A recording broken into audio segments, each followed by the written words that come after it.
не храплю, я не храплю. Не может быть, это не я. Наверное, это жопочка твоя.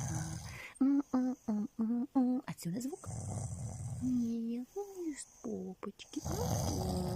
Вот откуда звук. Нет, это точно не ты. Не ты. Наверное, это... Вот она храпит. Да. Скажи ау. Брунхильда. Скажи ау. Это я храплю. А нет, ты не храпишь. Почему? Потому что не спишь. Вот он, источник звука.